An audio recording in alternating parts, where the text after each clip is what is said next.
day we met. Your eyes so blue, me piercing through. I can't forget the day we met. Your smile so bright, it made me swoon. Our love is like a summer's day, hot and endless in a magic way. Whenever I see you, all I can think is my summer love. Been waiting for you, my love. My summer love. Been waiting for you, my love. I can't forget the day we met. You looked so fly in your red Corvette. Your hair, your look, your everything. When I see it all, I knew that you were mine. I'm in love with your hair, your lips, your silhouette.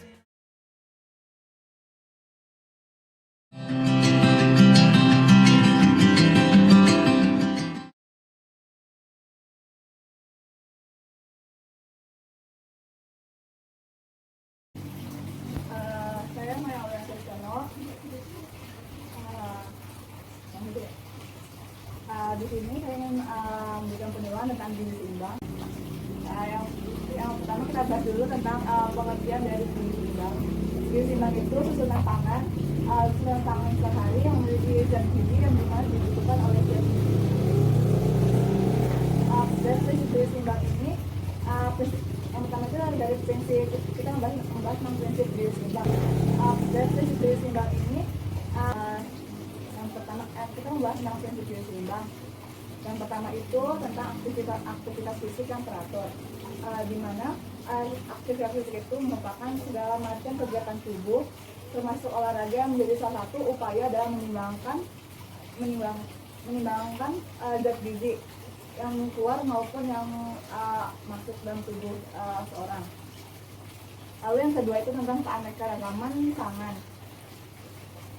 Keanekaragaman pangan itu yang mana harus memiliki dalam satu porsi makan itu mengandung karbohidrat, lemak, dan protein, dan atau vitamin dalam makanan tersebut juga harus tercukupi. Lalu yang ketiga itu ada menjaga kebersihan. Yang mana menjaga kebersihan itu yang pasti kita harus apalagi di masa pandemi itu menjaga kebersihan sekarang sudah diwajibkan untuk menjaga kebersihan. Yang ketiga itu kan menjaga kebersihan, itu membiasakan diri kita untuk berperilaku hidup yang bersih untuk mencegah segala macam penyakit. Terus yang keempat itu memantau berat badan, yang mana memantau berat badan ini diperlukan karena obesitas atau overweight itu merupakan akar dari segala penyakit.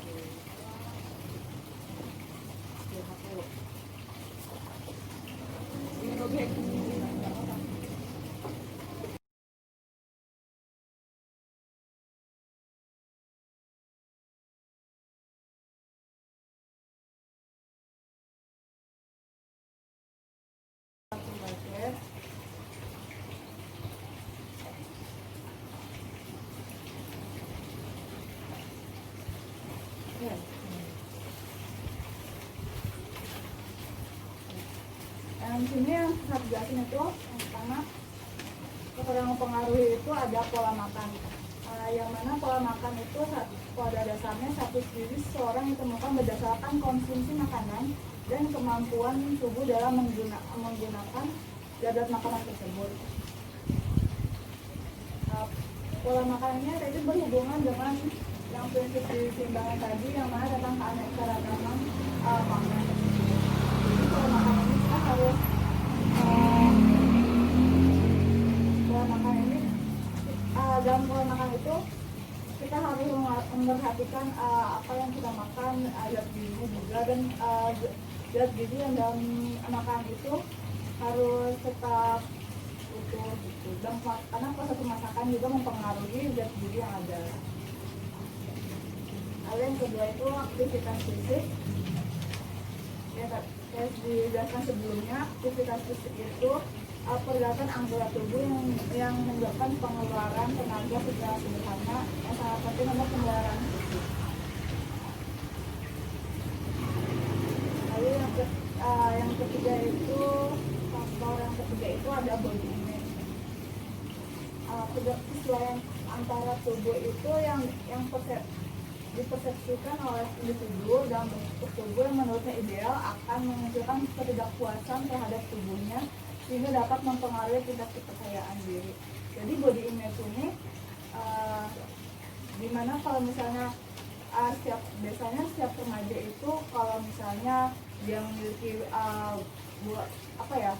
postur tubuh yang tidak sesuai harapan dia lebih insecure, lebih kurang akan kepercayaan diri kurang. Lalu faktor yang selanjutnya itu ada karena depresi dan stres juga mempengaruhi metabolisme tubuh kita. Saat kita itu si metabolisme kita itu agak terganggu karena depresi itu mempengaruhi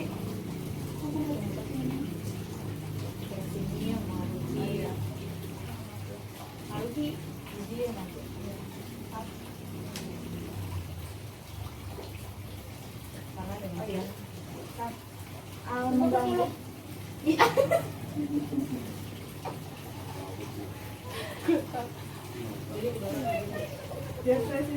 depresi atau stres itu dikira menyebabkan gangguan makan.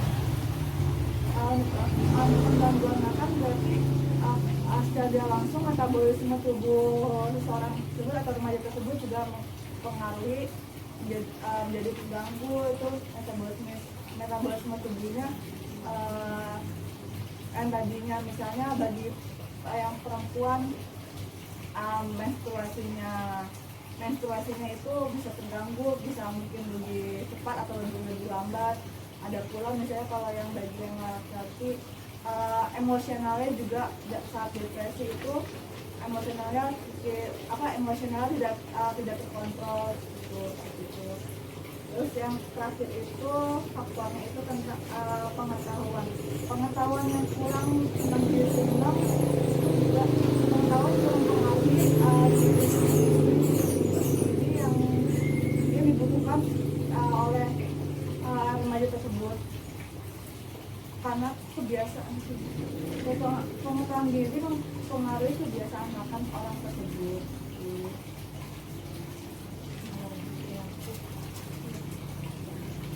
Jadi pengetahuan itu mempengaruhi perilaku setiap individu. Jika misalnya seperti kayak seseorang yang memiliki pengetahuan akan diri dan dibanding orang yang tidak mengerti itu berbeda, karena kan kalau misalnya kalau orang yang memiliki pengetahuan dia bakalan bisa memonitoring atau mengontrol dirinya untuk tidak mengalami masalah untuk berlaku hidup sehat lah gitu.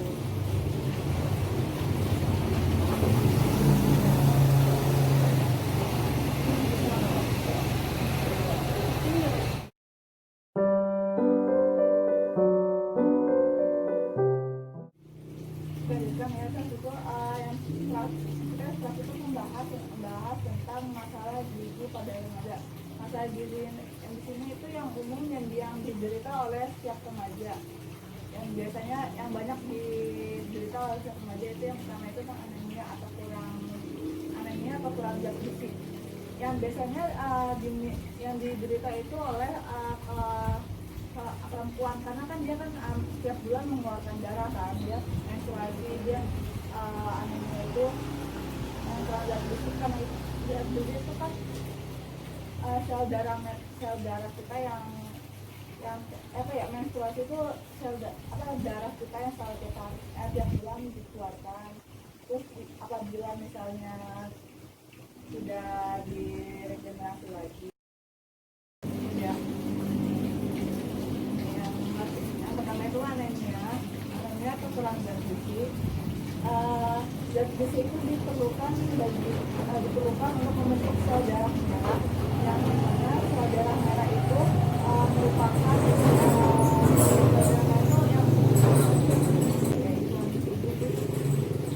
sel darah merah itu sel yang membawa oksigen ke seluruh tubuh. Jadi apabila sel darah merah atau eritrosit itu tidak kurang jumlahnya sesuai kebutuhannya, biasanya remaja tersebut akan mengalami anemia atau kurang zat besi. Lalu yang kedua itu KEK atau kurang energi kronis. Ini biasanya dialami oleh para remaja yang biasanya tuh diet yang tidak benar gitu. Dietnya terlalu ketat sehingga asupan dan aktivitas fisiknya tidak seimbang, jadinya yang masuk dan yang keluar itu asupan yang masuk itu tidak sesuai dengan kebutuhannya gitu. Kalau jika KEK itu berlanjut,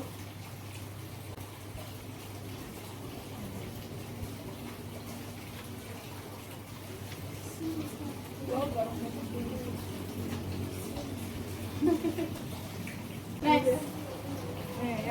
Yang kedua itu tentang masalah gizi yang dialami oleh remaja itu. Yang kedua itu itu KEK atau kurang energi kronik. Penyebab dari KEK ini biasanya dipicu oleh faktor stres, infeksi virus, dan gangguan sistem kekebalan tubuh atau ketidakseimbangan hormon. Terus kalau gejalanya ya, belum apa? Gejalanya biasanya KEK itu memiliki gejala rasa lelah yang berkepanjangan, konsentrasi yang menurun, terus pembengkakan kelenjar getah bening, terus lalu ada nyerinya otot atau persendian tanpa sebab yang jelas, lalu sering sakit kepala juga merupakan gejala dari yang ini. Lalu yang ketiga itu obesitas atau kegemukan yang biasanya itu dialami oleh remaja, karena kan remaja itu dia lebih sering jajan di luar tanpa memikirkan zat gizi yang masuk tubuhnya gitu. Apalagi kan sekarang kebanyakan remaja itu lebih suka yang tipe yang lebih suka suka yang gimana sih, dia lebih suka yang instan gitu. Makanya hal itu kan yang makanan junk food atau makanan kondisi dari obesitas itu yang makan kalau makannya sebako makan yang junk food itu nggak apa dalam batas porsi yang sewajarnya. Terus yang keempat itu ada gangguan makan. Nih yang biasa gangguan makan itu biasanya dia karena yang tadi prinsip faktor tadi kan gangguan makan itu biasanya karena stres juga mempengaruhi dia. Di stres dia malas makan, agak habis kurus gitu. Iya benar. Jadi salah remaja banget. Dia galau. Terus galau di kamar gak mau makan, lapar banget. Emang bener sih tidak nafsu makan itu coba. Yes.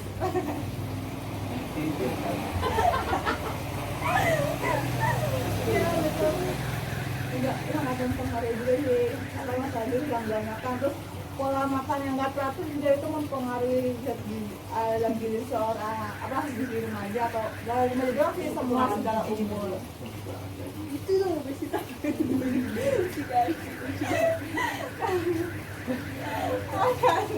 Bercanda lah. Marah Ji, gue nggak terima Ji. Gue juga demi kayak gue ambil pasti gedenya jadi gitu. Ayo tuh. Udah ngambil makanya.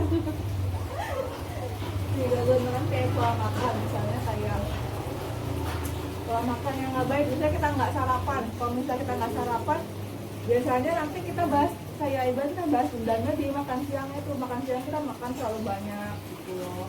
Nggak boleh. Nggak boleh. Lebih baik sih sarapan, karena soalnya kita kan pas pagi itu kan kayak memulai hari kan, jadi kita harus butuh energi yang cukup, butuh asupan yang cukup untuk kebutuhan sampai siang gitu ya. Mungkin hanya mungkin hanya itu yang bisa saya sampaikan. Kurang lebihnya mohon maaf. Wassalamualaikum warahmatullahi wabarakatuh. Waalaikumsalam.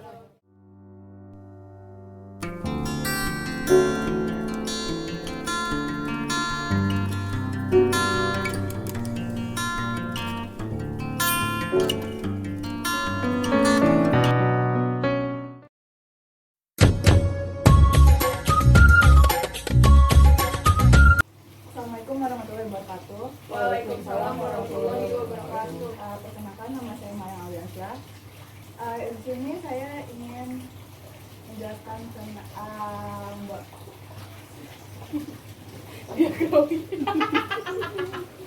Gue udah capek-capek nantau.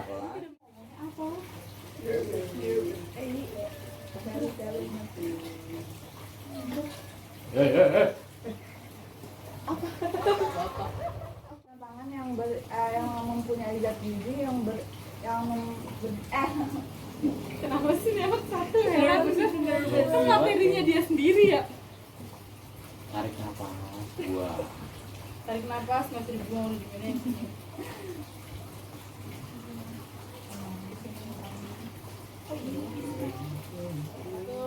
Itu belum paus dong botak. Satu. Emang ini paus? Itu paus.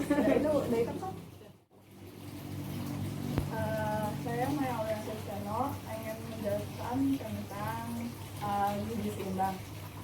Yang pertama itu prinsip gizi seimbang, di mana prinsip gizi seimbang itu, pengetahuan gizi seimbang merupakan pengetahuan tentang makanan yang aman dikonsumsi sehingga tidak menimbulkan penyakit dan cara mengolah makanan yang baik agar zat gizi dalam makanan tersebut. Kita harus apalagi di masa pandemi itu menjaga kebersihan sekarang sudah diwajibkan untuk ya pasti dia mau apa sih?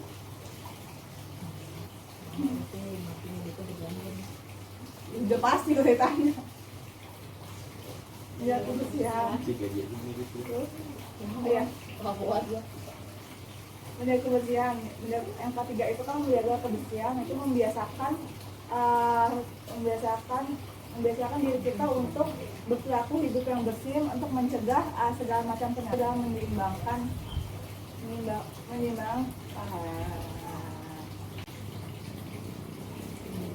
Pakai capek lu ngedit.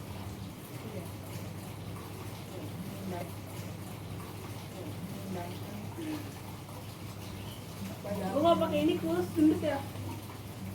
Enggak boleh salah. cepat-cepatnya. Gue udah nggak fokus.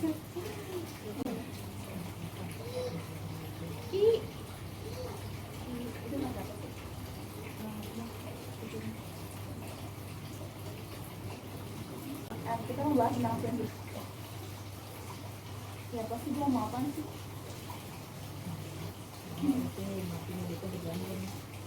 Udah pasti gue tanya.